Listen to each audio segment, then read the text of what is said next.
Olá, pessoal. Boa noite. Seja bem-vinda, Euline. Boa noite, pessoal. Sejam muito bem-vindos à nossa live. O tema da live de hoje é suicídio infantil, quebrando o silêncio. Esse é um assunto que é tão delicado, difícil de ser tocado. A gente está no mês do Setembro Amarelo, onde tem a campanha de prevenção ao suicídio. E a gente está aproveitando esse mês de campanha para abrir esse espaço para diálogo, para conversa, para esclarecimento. Segundo a Organização Mundial de Saúde, os casos de suicídio são em até 90% dos casos evitáveis. Então, é importante mesmo conversar e esclarecer sobre o assunto. Boa noite Luana, boa noite Vivi, boa noite Alessandra, muito boa noite. Enquanto o pessoal vai chegando, eu gostaria de me apresentar porque nem todo mundo me conhece. Eu me chamo Jaqueline Marques, eu sou enfermeira, pedagoga e proprietária do Centro Educacional Tempo Feliz. E como enfermeira, eu tive a oportunidade de trabalhar 3 anos com saúde mental.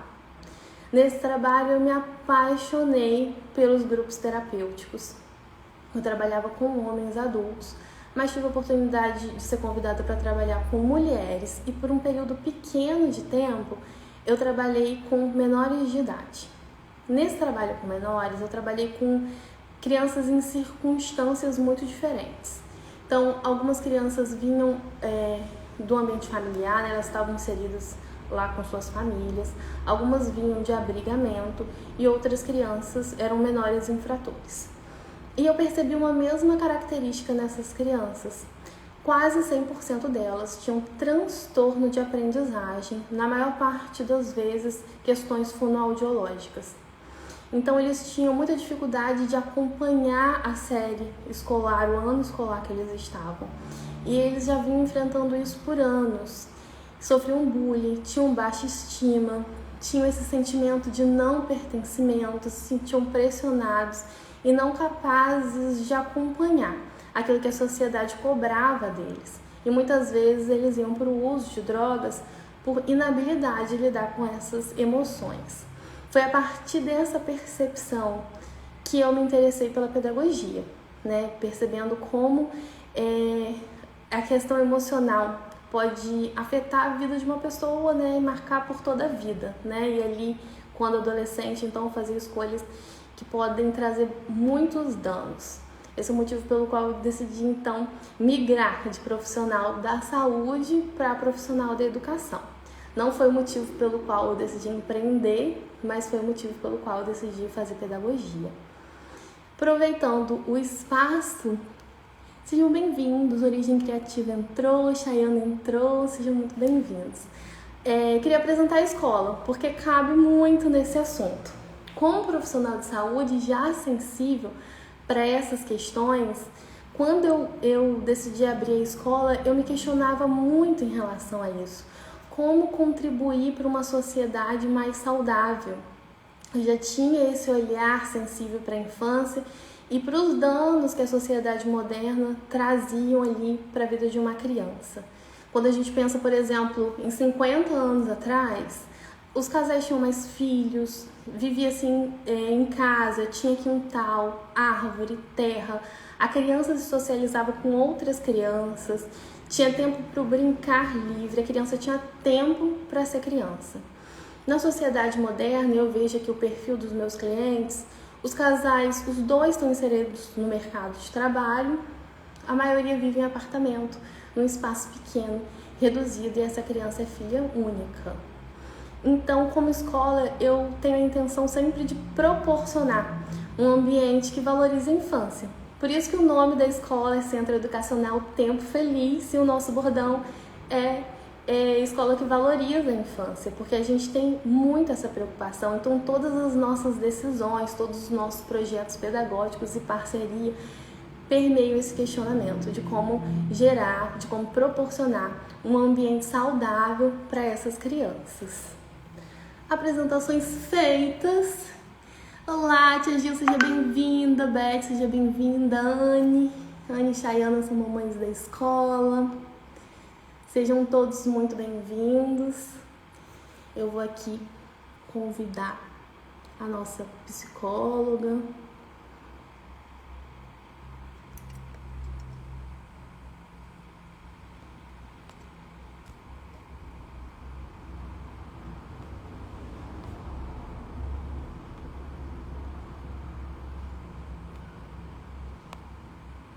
Não tô conseguindo convidar.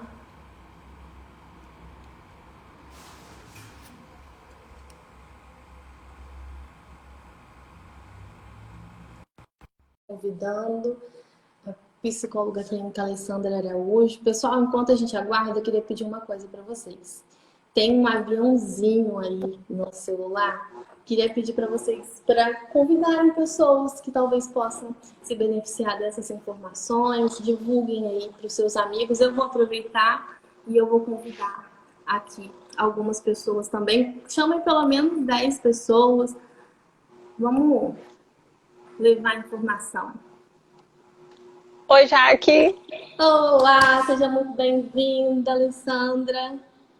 Boa noite. Obrigada pelo convite. É uma ótima oportunidade, né, para gente cada vez mais dialogar um tema que muitas vezes fica guardadinho na gaveta, as pessoas, né, não querem falar muito sobre, tem muitas dúvidas, tem medos, tem inseguranças, mas tem assuntos tabus e eu acho que falar de suicídio cai muito nesse lugar do assunto tabu. Então é uma excelente oportunidade para a gente abordar de forma responsável. Eu que agradeço você ter aceitado o convite. E eu preparei algumas perguntas, as principais dúvidas que os pais responsáveis têm em relação a esse assunto, e a gente vai discutindo aqui. Se alguém tiver alguma pergunta, eu vou lendo e a gente vai tendo essa troca. E a primeira questão que vem sobre a depressão, né, na infância, sobre a ideação suicida, ela é real na infância, Alessandra? Pois é, Jaque, assim, né? Como a gente estava falando dessa dificuldade das pessoas de dialogarem sobre a questão do suicídio, né? O que a gente vê no mundo do adulto, no mundo do adolescente, a gente também vê no mundo da infância. Então, assim, eu acho que a gente precisa começar, né, falando, inclusive, o tema lá da nossa live, né? Que é suicídio infantil quebrando o silêncio. Ou seja, no título da nossa live, a gente afirma que existe algo, mas que, de certa forma, é silenciada, né?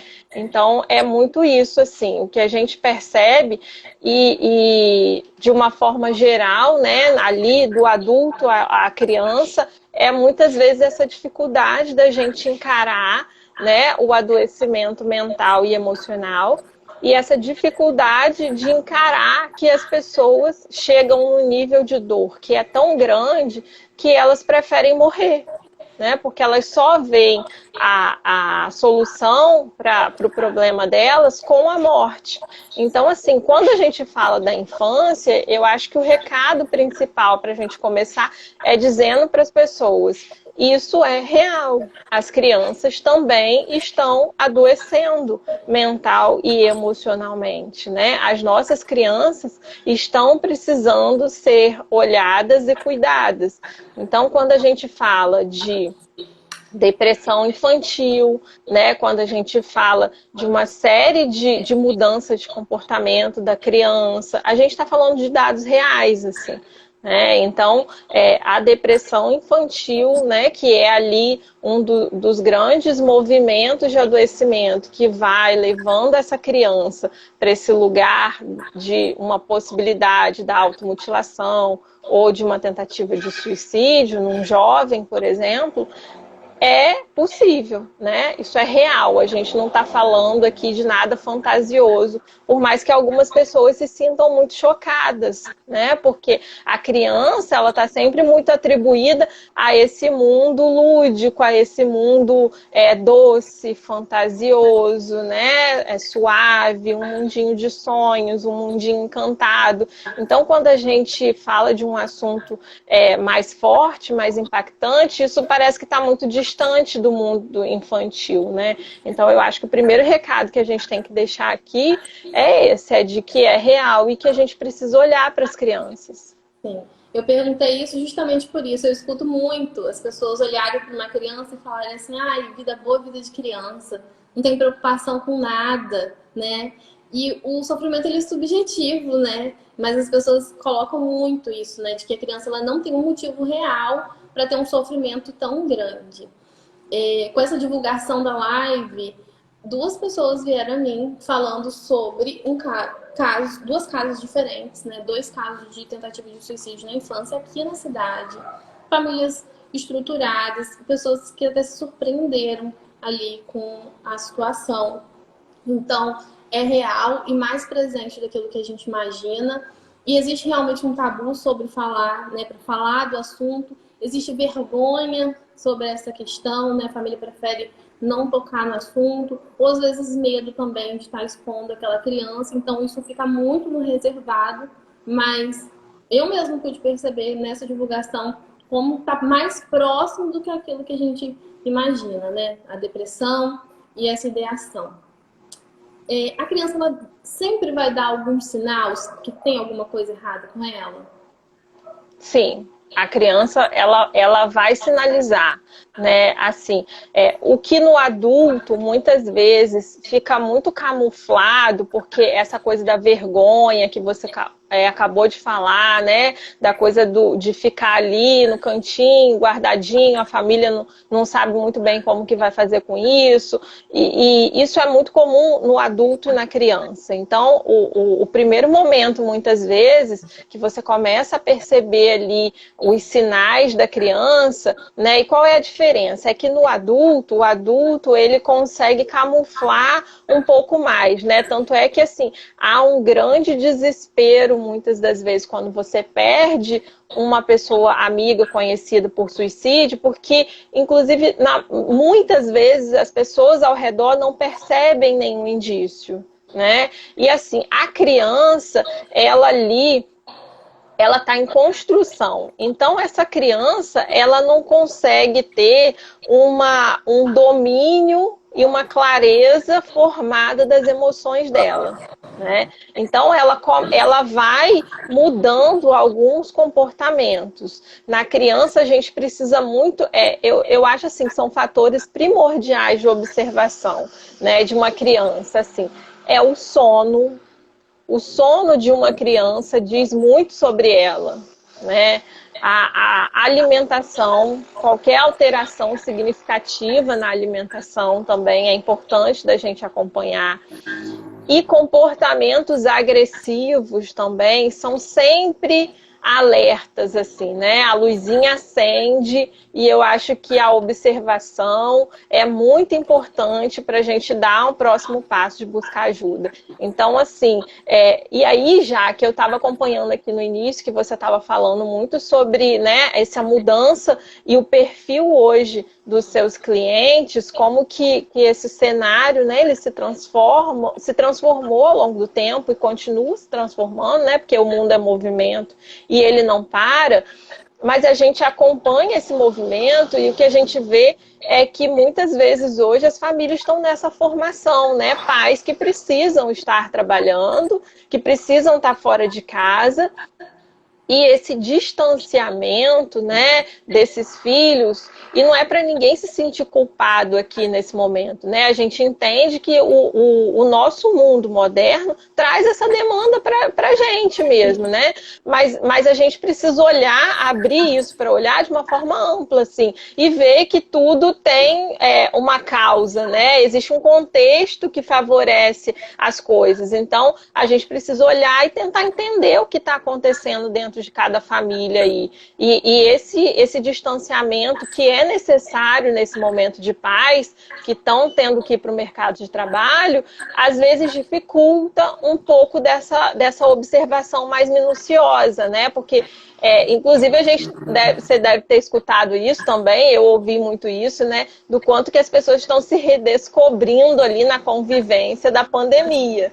Né? E eu acho que é muito isso, assim, aquele contato que não existia passou a existir, né? Então as pessoas estão tendo oportunidade, assim, eu já ouvi relatos, tinha muito tempo que eu não fazia isso com meu filho, né? Que eu não conseguia fazer aquilo outro com meu filho. Então a gente está percebendo o quanto que, de certa forma, tumultua aqui, mas traz também um lado positivo.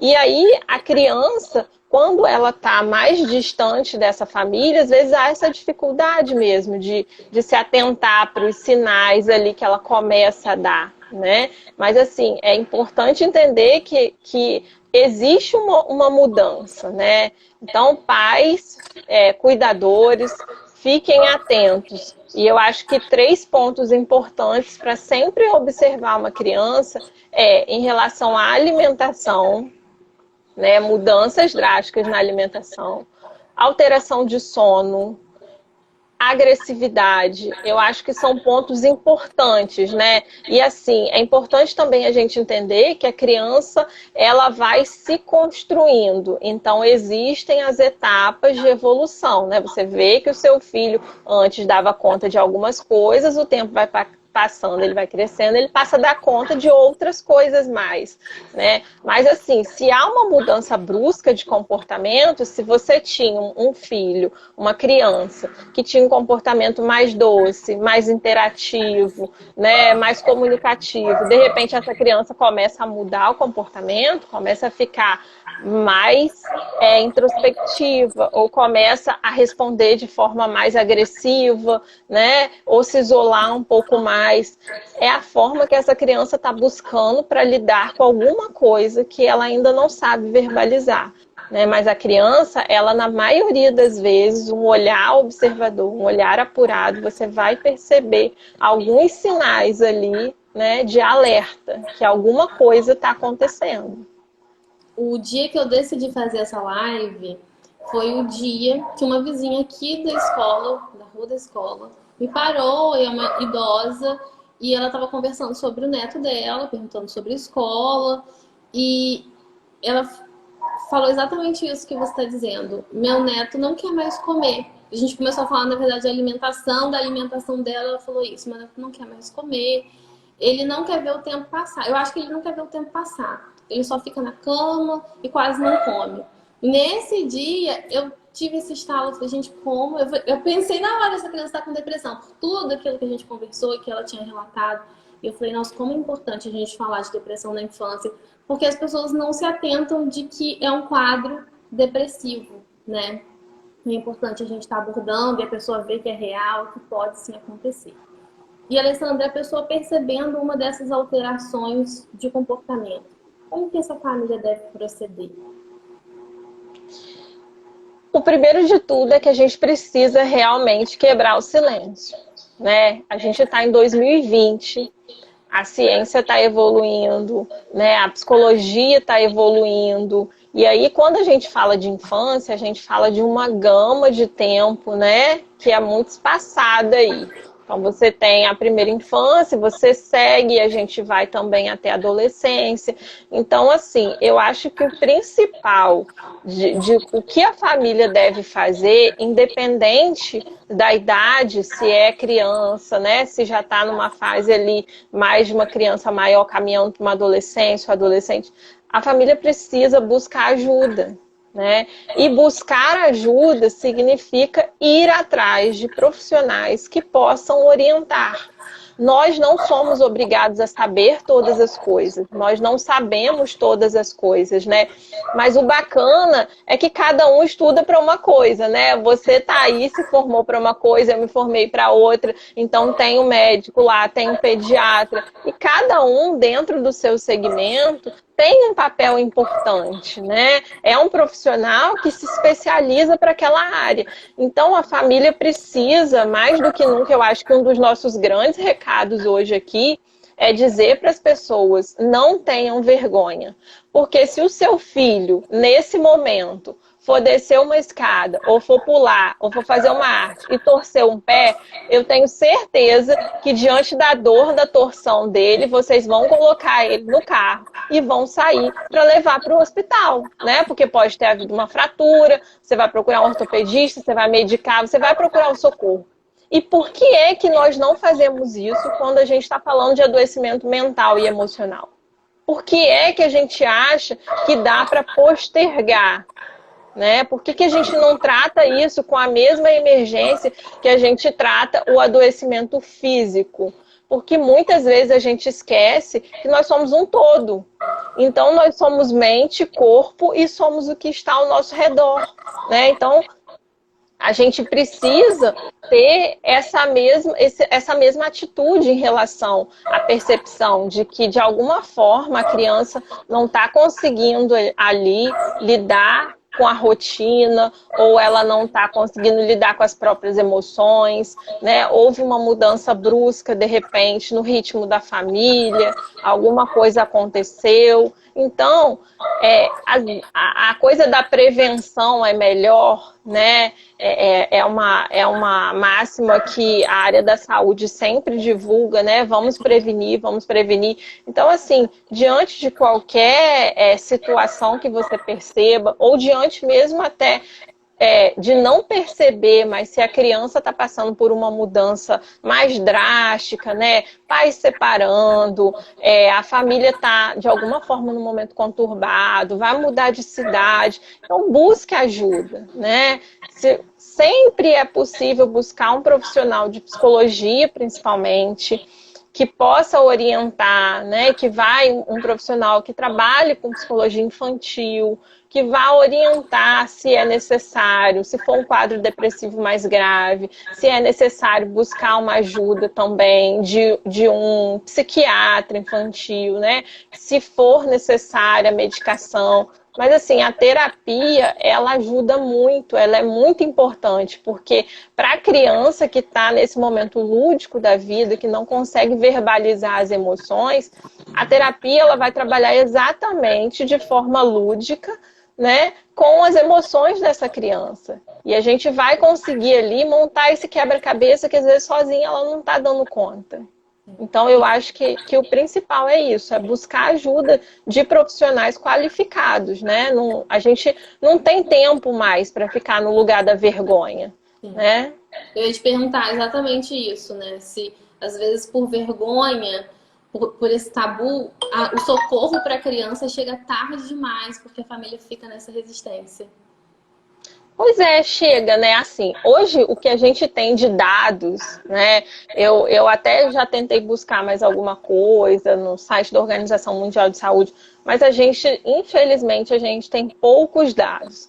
A gente observa dados muito relacionados lá a 2017, 2016, né? Mas a gente não tem nada muito atual, assim. Mas o que eu achei é que, assim, o suicídio, ele é a segunda causa maior de mortes entre o infanto juvenil ali e o juvenil e o adolescente, né? Porque ele só perde para acidente de carro. E quando eu estava lendo sobre essas questões, eu parei para pensar exatamente o que liga o suicídio a acidentes de carro. Porque se são as duas maiores causas de morte, né? Que a gente está falando um pouco mais de infantil, mas a gente também tem que olhar para esse adolescente, porque essa criança que está sendo cuidada hoje vai chegar nessa adolescência, né? Então, assim, se esses dois parâmetros estão sendo os maiores, eu fico pensando que há uma relação entre eles, né?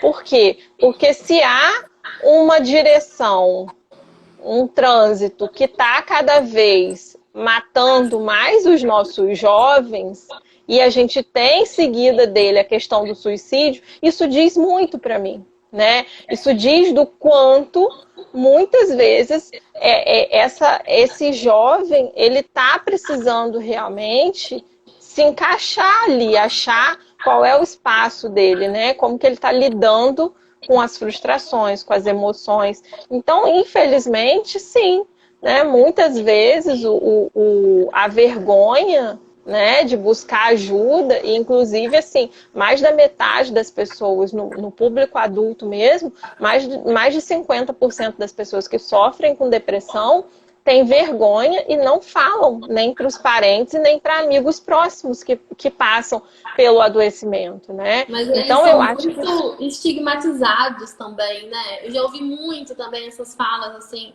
ah, fulano tá com depressão, mas fez cabelo, foi numa festa. Já ouvi uma menina falar assim, ah, minha prima tá com depressão para ganhar roupa, né? Então, por não ser algo que aparece lá no exame de imagem, igual um câncer, fica essa dúvida, né? Sempre a pessoa é colocada em dúvida. Então, ela realmente, às vezes, ela é até ridicularizada. Então, ela acaba preferindo não tocar naquele assunto, né? Pois é, e aí muito cuidado com aquilo que você acha que você sabe, né? Porque às vezes a gente acha que a gente sabe o que é um quadro depressivo. E aí a gente Sim. começa a levantar hipóteses sobre aquele nosso achismo. Né? Então, assim, uma pessoa em depressão, ela pode ter ali alguns estágios. Primeiro que existem os níveis depressivos, né? Até chegar no mais drástico, mas assim, algumas pessoas, dependendo ali, elas vão conseguir ir a uma festa, né? Elas vão conseguir ir a um salão, mas não pensem vocês que isso é indolor. Né? Muitas das vezes essa pessoa precisa reunir forças, né? Todos os restinhos de força que ela tem para estar naquela festa, né? E às vezes, durante todo o momento que ela está na festa, ela está com um sorriso estampado no rosto, que também ela está reunindo todas as forças, o restinho de força que ela tem para estar ali fazendo de conta que ela está bem, né? O problema é que a gente sempre acha que a gente sabe o que está se passando com o outro. A gente parte de princípios e de julgamentos baseados na nossa experiência, naquilo que nós vivenciamos. E eu acho que esse é um dos grandes erros, né? Porque a gente pode falar a partir da nossa dor, do nosso lugar, mas nunca da dor do outro. Né? Como que eu vou saber qual é o tamanho da dor da depressão se eu nunca passei por ela? E ainda que eu tenha passado, eu vou falar sempre da minha experiência e da minha dor, que pode ser diferente da sua e que vai ser diferente das outras pessoas também, né? É subjetivo, né? Por isso que quando a gente fala sobre ajudar alguém que está com pensamento suicida, a gente fala para não julgar, porque as pessoas têm essa tendência, né? Ah, mas você passou só pelo divórcio? Eu tô viúva com não sei quantos filhos, né? Diminuir a dor do outro, porque para ela já passou por uma dor maior. Mas o mundo, ele é único para cada indivíduo, porque nós somos únicos e o nosso olhar sobre o mundo, ele é único, né? Ele é pessoal, ele parte de nós. Então a gente não deve julgar a dor do outro, né? Isso é uma coisa que acontece demais. Agora, é chocante. Não, e hoje em dia virou uma competição, né? Hoje em dia é uma competição, assim, as pessoas, eu chego para você para contar de uma dor e parece que você tem que encontrar uma dor maior para me contar também. E as pessoas ficam ali competindo quem é que tem a maior dor. Sim, né? Tem muito esse comportamento. Agora, é chocante essa informação de que é a segunda maior causa de morte infanto-juvenil, né? Triste a gente ver isso e, inclusive, essa questão da saúde emocional fica muito em pauta hoje dentro da educação e também dentro da educação infantil. Até esses bonequinhos, vou pegar umzinho aqui, que eu tenho aqui, a gente tem vários bonequinhos e é um jogo de emoções da Lego e aí tem vários planos de aula, porque já faz parte dessa programação, né, do currículo infantil, a gente já trabalhar com essa questão do emocional e a gente vê aí o motivo do porquê, né? Um assunto super relevante desde a infância, assim, das primeiras idades, né? A criança identificar os sentimentos. Eu tive uma experiência dessa nesse trabalho que eu falei que eu trabalhava com saúde mental, que um adolescente falou para mim: nossa, eu sei dar nome porque eu tô sentindo. E ele já era adolescente e ele não sabia dizer que ele tava com raiva, ele não sabia dar nome para as emoções dele. Ele tava super feliz depois que ele saiu de um grupo, porque ele aprendeu a dar nome às emoções. Então a gente já trabalha isso com a criança desde bem pequena para a criança conseguir fazer essa verbalização, né? Até eu postei um vídeo no nosso Instagram de um plano de aula que uma professora aqui da escola fez, onde cada criança fez um palitoche com vários rostinhos e várias emoções, e a professora explicou o que é cada um, e aí quando ela não souber falar para a mãe que está sentindo, ela mostra o rostinho, né, para ela conseguir fazer essa comunicação, né, tentando dar instrumento para essa criança falar como ela está se sentindo. Mas, seguindo nessa raciocínio, falando sobre essa depressão infantil, uma criança, ela pode apresentar quadro de automutilação? Isso acontece na infância? Olha, ela pode apresentar. O que a gente observa ali, né, mais para o final da infância, beirando ali o início da adolescência. Então, assim, 10 anos, 11 anos. Então, assim, a gente já começa a receber esses casos, né? E dentro da adolescência, a gente tem visto um crescimento espantoso de automutilação entre adolescentes. Então, é uma coisa que tem chamado muita nossa atenção, né? Essa demanda que está crescendo e que precisa de uma atenção muito grande, né? Então, quando eu estava falando sobre essa questão, né, da ligação entre morte por suicídio nos jovens e morte por acidente de carros, eu acho que mostra muito dessa dificuldade mesmo ali do limite, né? Dessa dificuldade de trabalhar a frustração, dessa dificuldade de trabalhar as emoções nesse jovem. E esse trabalho, né, que você mostrou agora dos bonecos, do quanto que é importante você entender aquilo que você está sentindo, nomear aquilo que você está sentindo, porque isso faz parte do nosso aprendizado. E isso vai fazer muita diferença para a gente construir jovens e adultos mais saudáveis emocional e mentalmente, né? Então, isso é de suma importância hoje, que as pessoas consigam ali entender o que elas sentem. Porque, quer ver uma coisa muito comum? Assim, hoje em dia todo mundo tem uma obrigação de ser feliz, né? Você entra nas redes sociais, está todo mundo feliz da vida, todo mundo tem dinheiro, a gente está na pandemia, mas está todo mundo viajando. Então, eu ouço já que, assim, toda semana eu ouço pessoas falando do quanto muitas das vezes elas estão ali num momento, né, de dificuldade emocional e que elas acessam a rede social e elas ficam piores ainda, né? E eu sempre falo isso para os meus pacientes, eu digo, não acredite em felicidade na rede social, gente. Né? Vocês estão acreditando no comercial de margarina lá da família perfeita. E isso também não existe, porque a gente está falando de humano, a gente está falando de relação. Então, relação são duas pessoas, né? Duas pessoas que pensam diferente, que têm prioridades diferentes, que se comportam diferentes. Então, cuidado com essa busca por essa felicidade suprema, sabe? Por essa perfeição. E isso a gente encontra muito na rede social, né? Então a gente tem que ter muito cuidado com assuntos que beiram até uma certa infantilidade, quando a gente fala do adulto, claro, né? Porque assim, a gente precisa lidar com a realidade que muitas vezes é dura, né? Que muitas vezes a gente está triste, a gente fica de luto quando perde alguém, a gente chora, né? Então, assim, hoje mesmo eu estava falando sobre isso em um dos atendimentos, da importância de você chorar, da importância de você esboçar a sua tristeza, né? Porque assim, eu dou risada porque aconteceu alguma coisa bacana, porque eu tô feliz, mas eu não posso chorar porque eu tô triste. Sim. Né? Eu não posso me dar o direito de chorar, de me entristecer, de querer ficar um pouco sozinha para elaborar isso. Porque parece que as pessoas não estão prontas para lidar com a tristeza, né? Então, isso é importante da gente trabalhar desde a infância, a importância de nomear as emoções, de falar sobre elas, né? De cuidar delas para que a gente tenha exatamente lá na adolescência um jovem que consiga lidar melhor com a frustração. Porque a adolescência, ela é um período por si só de muitas transformações, né?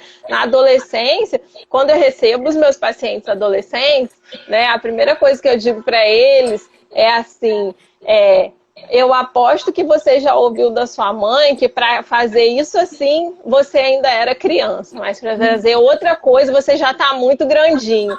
e aí eles se acabam de rir, né? Porque é exatamente esse processo de mudança, que não é uma coisa, que não é outra, né? Então, só por esse processo já dá uma bagunçada na cabeça, né? Então, assim, a gente vê que hoje essa coisa da automutilação está crescendo entre os jovens e a gente precisa cuidar disso, né? A gente precisa olhar para os nossos adolescentes. E o adolescente, ele também é um público que vai ter muita facilidade de cair nesse lugar, né, dos pré-julgamentos. Porque o adolescente, por si só, ele é uma fase de oscilação de humor, né? Quem aqui está na live e tem um adolescente em casa, tem contato com adolescente, já percebeu isso, assim, que agora à noite o adolescente pode estar muito triste, arrasado, porque um enrolo, um namoro, um crush ali, né, deu ruim. Aí quando chega amanhã de manhã, um amigo liga, alguém liga, e são altos papos, é uma felicidade, sabe? Aquela coisa toda da tristeza, de repente, já melhorou. Né? Então existe uma oscilação assim que é muito grande, mas porque esse adolescente ele está entendendo a lidar com a sua independência, com o seu crescimento, com a sua entrada na fase adulta, né? Então essa oscilação faz parte desse processo. Olha lá, a Patrícia falou, ó, nem fala, tem adolescente em casa, né? Então, assim, é muito comum. Patrícia, e os pais, né, que provavelmente falam assim, ó, às vezes você escuta do pai, né, de um amiguinho do seu filho. E o meu filho, o seu filho, é uma pessoa maravilhosa. Ele aqui em casa, ele lava a louça pra mim, ou ele faz isso, ou ele faz aquilo.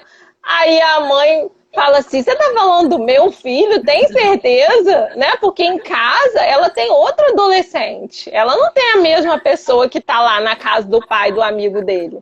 Né? Então, assim, essa oscilação toda lá, botou que sim, essa oscilação toda, esse movimento que no adolescente é muito rápido, né? Às vezes faz com que os pais achem e caia nesse lugar, é bobagem, quer chamar atenção, é frescura. Não, o turbilhão de emoção é tão grande e quando ele não sabe como lidar com isso pode resultar na automutilação.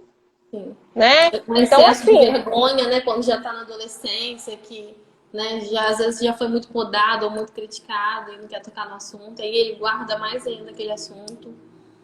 Você falou mudança da mídia, com o corpo. Essa questão da mídia social e da infância também é muito séria, né? Quando a gente pega canal de YouTube, hoje tudo, a propaganda ela não é feita para o adulto assistir, é feita para a criança assistir. E cria muito isso na criança, né? De que ela só vai estar feliz, só vai se sentir feliz se ela fizer aquela aquisição, se ela tiver toda aquela coleção de bonequinha, né? E isso também traz uma série de transtornos para as crianças, né? Elas ficam extremamente frustradas, às vezes deprimidas, porque não podem ter essa conquista. Eu vejo, assim, a importância da gente ter esse controle da mídia e da criança, né? Sim, sim. E eu tô lendo aqui, ó, que o Jarbas botou que o sobrinho é uma pessoa em casa super tímida e na frente dos amigos é popular, engraçada, é uma outra pessoa, né? E por que que isso acontece, Jarbas?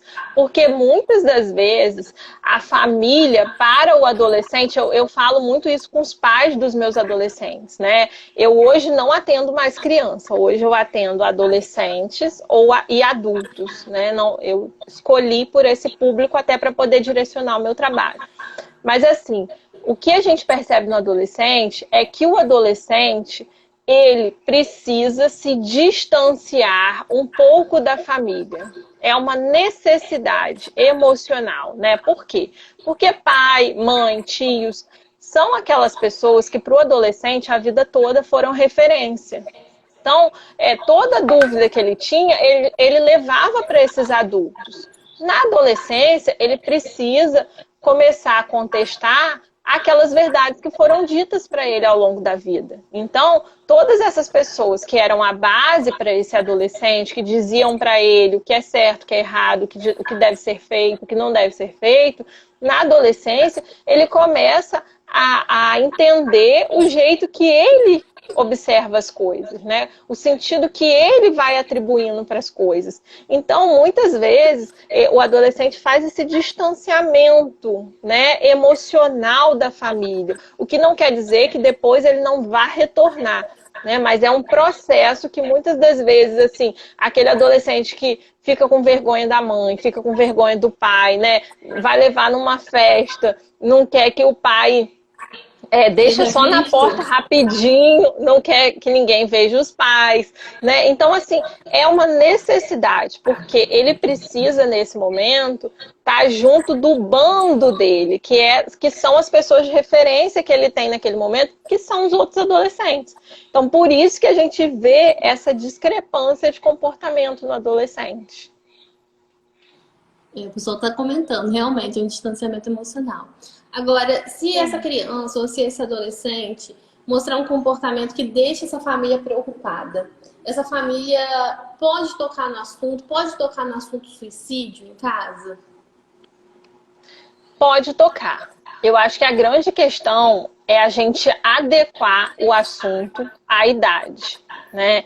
Então, assim, mas uma pergunta que eu acho muito válida de você fazer sempre é perguntar sobre os sentimentos dessa criança ou desse adolescente, né? Então, assim, para uma criancinha mais novinha, né, ali, mais realmente infância, você não precisa abordar exatamente a questão do suicídio, mas você pode, conforme inclusive vocês fazem, né, trabalhar essa questão das emoções, você perguntar para ela, você buscar recursos lúdicos para fazer joguinhos, né? O bonequinho é uma ótima saída. Entender, né, o que deixa você mais triste, né? O que deixa você mais alegre? O que te dá mais felicidade? Qual é o momento mais feliz da sua vida até hoje? Qual foi o momento mais triste da sua vida até hoje? Né? Então, assim, trabalhar com naturalidade as emoções, né? Porque a gente trabalha com naturalidade assim, para criança. O que você quer ganhar de presente de Natal? O que você quer ganhar de Dia das Crianças? Né? A gente pergunta, ou a criança fala, mas muitas das vezes a família tem um silêncio, assim, sabe? Impera uma lei do silêncio, quando o assunto é emoção, é sentimento. Então, a gente precisa começar desde sempre a estimular o diálogo. Eu acho que hoje em dia não dá mais pra gente tentar não falar sobre as coisas. Né? A internet está aí, hoje em dia as crianças já estão no carrinho, mas já estão com o celular na mão ali, brincando, acessando joguinhos, né? E rapidamente elas, criando um pouco mais de maturidade, vão ter acesso a conteúdos. Então a gente precisa dialogar. Eu acho que o diálogo continua sendo um dos grandes instrumentos que a gente tem para a prevenção, né, para cuidar da saúde das nossas crianças e dos nossos adolescentes. Então, o diálogo ele precisa ser estimulado e, claro, ele precisa ser adequado para cada faixa etária, né? Principalmente uma criança quando acontece alguma coisa mais grave ali, né? Perdeu um parente próximo, passou por um divórcio, é nesse momento mesmo que a terapia vai fazer toda a diferença, né? Exatamente. Falar sobre a dificuldade que a família tá passando, né? Porque a criança, eu brinco dizendo que a criança é a esponja da família, né? Você olha para a criança e você, com um pouco de técnica, de teoria, você vê claramente o desenho ali disfuncional. O que está girando ao contrário, né? O que está saindo do eixo naquela família. Então, muitas vezes, quando você olha para a criança, você consegue até rapidamente entender por que é que a criança está chegando naquele manifesto, né? O que ela está simbolizando dentro de uma depressão, dentro de uma mudança, assim, para um comportamento mais agressivo, né? Ou se ela está muito agitada durante o sono. Então, quando você observa a família, você claramente observa ali o que está alternando, o que está alterando o comportamento dessa criança, né? Sim. E quando a criança, ela tem, de fato, ato de automutilação ou uma tentativa real de suicídio, aquilo aconteceu, ela tentou fazer mal para ela, que a família faz nesse momento de emergência?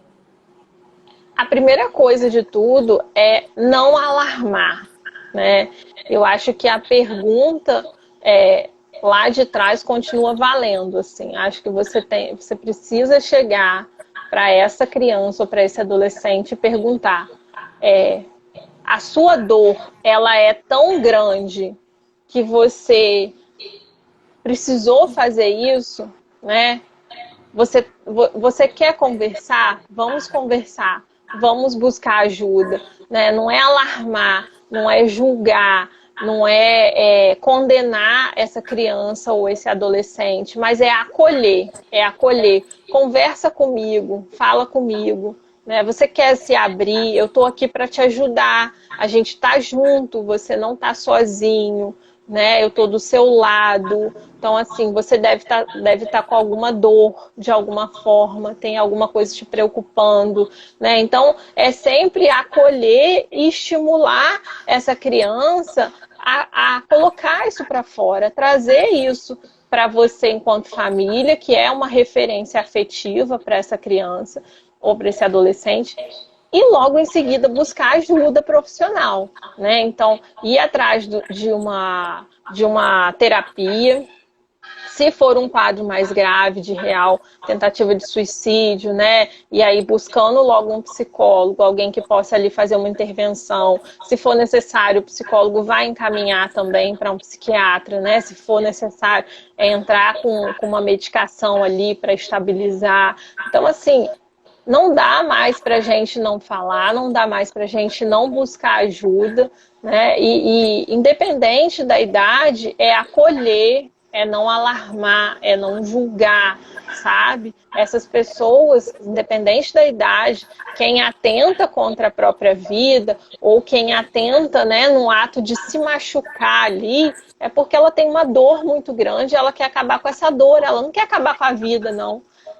Se existisse uma fórmula mágica, né, e você chegasse para ela e falasse assim: bom, eu acabo com a sua dor agora. Você quer que eu acabe com a sua dor ou você vai manter a ideia de tirar a sua vida? Ela vai optar por você tirar a dor dela, né? Então as pessoas acham, e existe até uma coisa religiosa por trás disso, o julgamento de quem atenta contra a própria vida. Hoje a gente já evoluiu muito, né? Eu já conversei com alguns líderes religiosos que me deram uma noção bem bacana do quanto que muitas vezes as religiões já estão desconstruindo essa forma arcaica de pensar e lidar com suicídio. Então, a gente precisa partir para a ação nesse momento, não julgar, acolher e buscar ajuda profissional. Não cabe mais essas resistências, né? Inclusive a procura do psiquiatra. Às vezes a pessoa vai no neurologista para não ter que dizer assim, fui no psiquiatra, né? A resistência a tomar uma medicação, né? Eu tive uma experiência, eu fui numa médica porque eu ganhei muito peso. E eu cheguei a 96 quilos. Quando eu fui na médica, eu tinha 93 quilos. E ela falou que eu tava com obesidade, grau 1. E eu tomei um susto, eu não esperava que eu tivesse obesa. E eu conversei o que eu tava passando. E ali na prescrição, um dos remédios foi para ansiedade. 15 dias depois eu fui na revisão. E quando eu saí da revisão, me deu um estalo assim, porque eu ainda não tinha parado para ver como eu tinha melhorado. E eu falei, nossa, como tava ruim pro meu lado e eu não tava me dando conta do meu processo de adoecimento. Porque eu não sabia mais o que era dormir. E eu tomei essa medicação por 1 mês e meio. Quer dizer, foi por um período curto de tempo. Não me causou dependência. Tem gente que fala isso, não quero ficar dependente do remédio. A retirada do remédio pareceu que nada tinha acontecido. E nunca mais eu voltei ao nível de estresse, de ansiedade que eu estava antes. Então as pessoas têm muito essa resistência com medicação, acho que vai ficar dependente daquela medicação, que nunca mais vai conseguir se livrar disso, principalmente quando a gente fala de infância, né?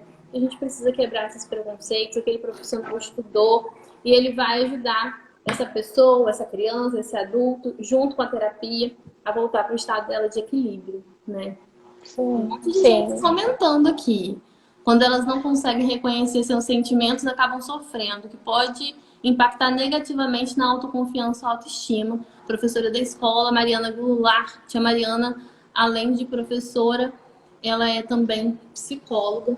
Ela que eu falei que está fazendo esse trabalho esse mês sobre as emoções. Falando Que sobre essa bacana. questão, é muito legal o trabalho dela. Parabéns, viu, Tia Mariana? Eu sempre parabenizo, mas mais uma oportunidade que ela faz esse trabalho lindo. Eu sei que o sofrimento ele é muito subjetivo, né? Mas existem algumas questões na casa, existem assim, fatores de risco para uma ideação suicida?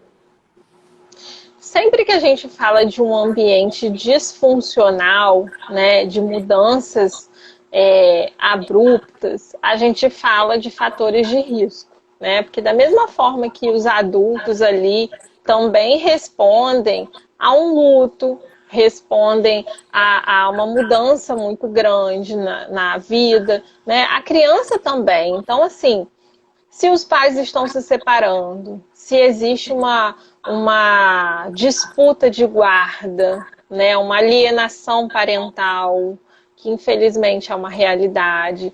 Então, assim, se existe um ambiente ali tumultuado, às vezes não é só entre os pais, às vezes é entre os avós e os pais, né, tumultuado, agressivo, as pessoas ali não conseguem dialogar. Todos esses ambientes disfuncionais, né, uma mudança de repente de cidade, uma mudança de escola, né, todo esse cenário que envolve a rotina da criança, os hábitos da criança, a estabilidade afetiva, emocional, os vínculos, tudo isso pode levar uma criança a desenvolver um quadro depressivo, né? A ter uma dificuldade de elaborar essa mudança, de elaborar o que ela está sentindo, de entender como que ela vai lidar com a disfuncionalidade dali, né? E aí, quando a gente fala de depressão, a gente acaba sempre temendo que chegue a um grau mais elevado e chegue no suicídio. Então, é muito importante a gente se atentar para essas mudanças na vida de uma criança, né?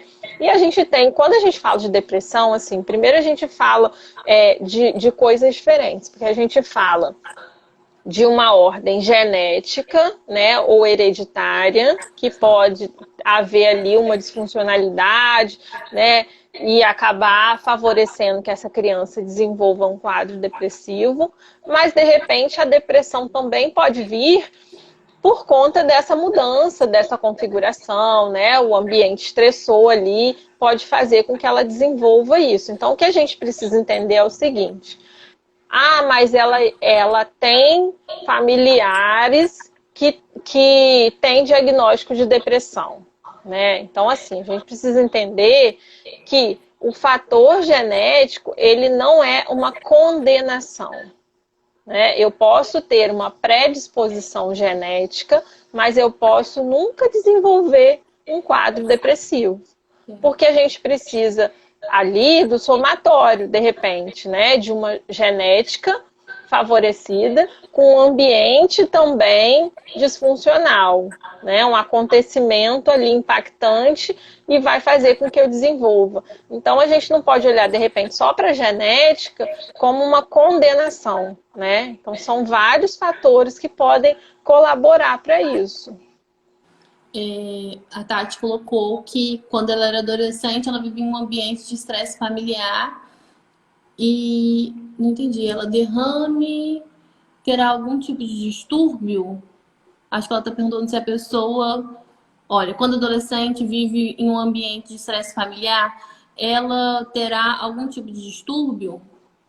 Aí ela botou exemplo, separação, vício, brigas. É um pouco do que você falou Sim. agora, né? Sim, exatamente.